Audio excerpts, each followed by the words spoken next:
Hey there, it's Jason Lucchese. Welcome back to another exciting edition to where I'm going to be giving you a flip tip for your business.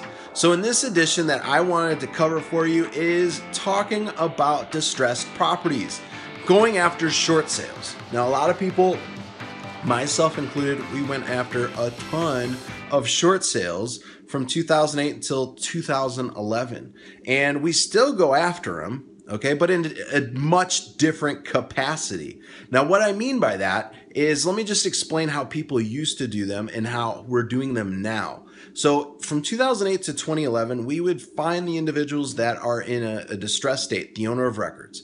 And we would find them, we would contact them with a real estate agent.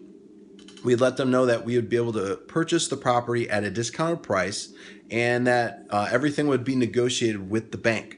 So we would be doing all the negotiations, getting the bank to come in at whatever price they felt was appropriate. They would have individuals come out from the bank, do what's called a BPO, a broker price opinion. And from that, they would go ahead and give us an amount that they would approve the property at. And what we would do is we would have an end buyer already secured, ready to go, and we would do what's called an A to B, B to C transaction, to where we would close on the property same day, we would get paid same day, and get completely taken care of. So what happened was, right around 2010, 2011, banks started changing things up. They liked that investors were getting involved, but they didn't like seeing some of the profits that we were making. So what they did was they made some tweaks to their approval letters. A couple of different things happened. Line item number 10 that popped up on the short sale approval letters were for what's called a deed restriction, meaning that we could not resell the property within a certain period of time. So what that really meant was, hey, we're really pissed off that you guys are making a crap load of money on these properties, and we're going to be dicks, even though we just got paid $787 billion that we don't have to repay, but we're going to be really cool about this, and, we're going to put these deed restrictions in there. So that's kind of like, in an investor term, that's essentially what it meant. So deed restriction is, most of the banks were putting on there you couldn't resell the property for 30 days, and some of them nowadays are putting 90 days. So that means you would have to hold the property. You wouldn't be able to resell it same day, which was the A to B, B to C transaction. Now you have to hold it until either the 31st day or the 91st day. And, a lot of people got out of the game once that started happening, just because they were like, well, I don't have the capital to do this. So a lot of investors that really didn't know exactly what to do got out, which opened the door for individuals like myself that saw an opportunity. And the opportunity was you could still get in. It's just we were not really focusing on it as much as we did. So we weren't sending out a bunch of letters to folks. We weren't doing door knocking. We weren't just fully going out and, finding these folks. We would just scour the MLS for the properties that were already listed. We just put our offer in and we just sit back, wait. While we're doing that, we're having other properties coming in. So on other videos that I've talked about with mold damage properties, fire damage properties, estate sales, and now, we're discussing on this video short sales, you just sit back, wait, and let the rest of your business bring in the deals that you need so that you don't just wait on one particular source.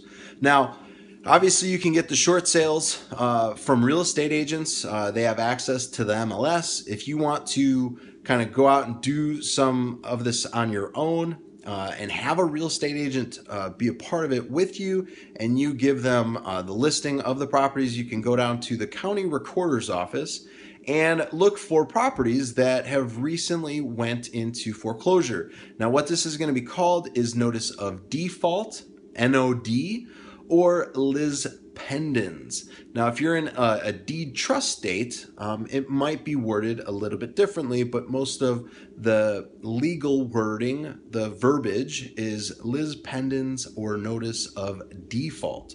Now, you're going to have your opportunity to get involved with these properties. The best way for getting involved, there's 3 different ways that I would recommend. You can do a skip trace, okay, and you could use a search like Spokeo.com or TLO.com to get their direct contact information, so you can get the phone number of these individuals that have recently been served a notice of default or lis pendens. Now keep in mind, these people, when they get served with a notice of default or lis pendens, they are going to be at least 90 days behind. So 3 mortgage payments, they are going to be behind.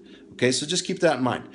You could either send them a letter to, or you can go and do my leave behind method, which I just leave behind a post-it note that says, the first line says, call me, ! Phone number. Okay, so your phone number, second line.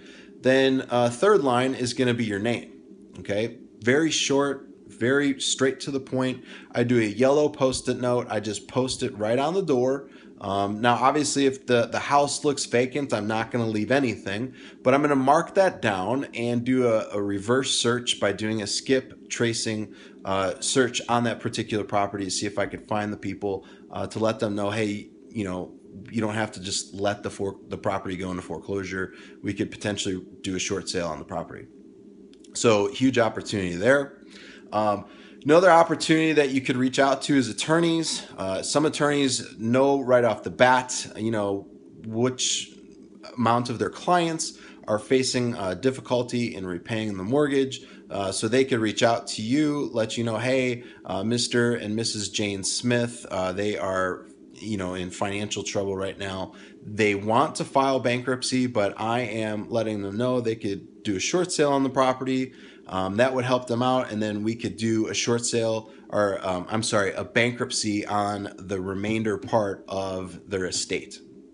So a lot of people might be in credit card debt, car loan debt, and then the mortgage on top of that is just gigantic, and student loan debt is huge as well. So it causes a lot of problems for folks.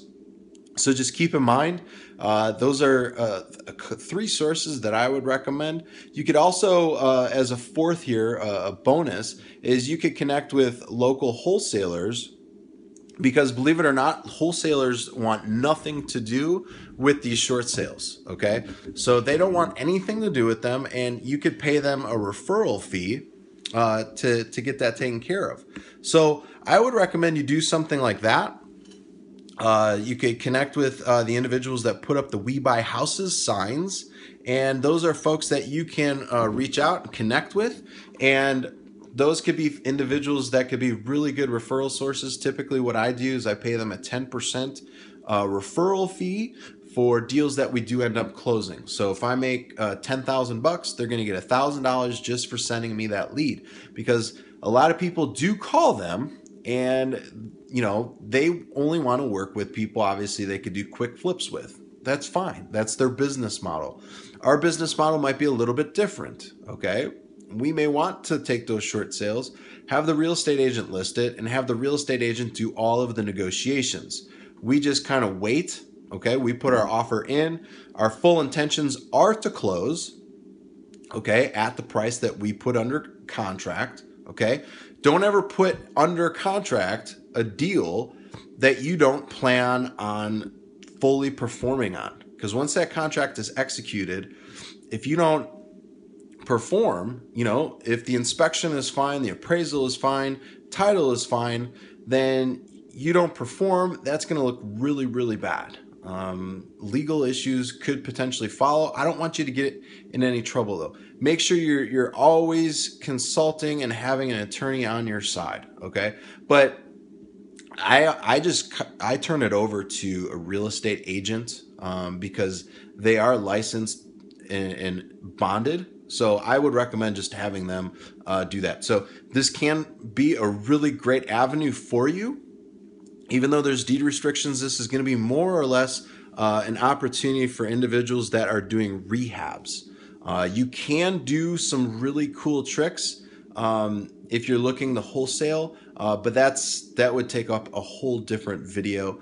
And depending on what type of feedback I get, I could create another video on how to do the A to B B2C transactions still, even if there is a deed restriction on there. Now, one thing I really wanted to point out before I go ahead and end this flip tip video, you can still do A to B B2C transactions, but the problem here is you can't have the B2C transaction over 20% of what you are buying the property for. Okay, so it can't be over a certain dollar figure. So just keep that in mind. You could still do A to B B2C transactions. It just can't be 20% over what you are purchasing the property for. Okay, but other than that, I wanted to leave you with that. Hopefully this is something that you're enjoying, something that you're getting a lot of use out of. I wanted to bring this to you today, right now, so that you could start implementing it within your business immediately. Don't wait, go out there, make it happen. Make sure this is on Facebook, this is on YouTube, this is on my blog. Leave me a comment below, please. I am wanting you to do that so that you can let me know if this is good stuff, you're enjoying it, and I'm really giving you something that you could start using in your business. If you're extremely busy, make sure you at least leave me a like. Leave me a like. Facebook's got that, YouTube's got that. I've got it on my blog. So make sure you at least leave me a like. If you're watching this, you're getting something out of it, let me know. The more I get, the more love I get from you, I will start creating even more of these flip tip videos that will be extremely helpful for you and your business. So go out there, make it happen. I am here with you, my friends, and I will talk to you on the next video. Take care. Bye now.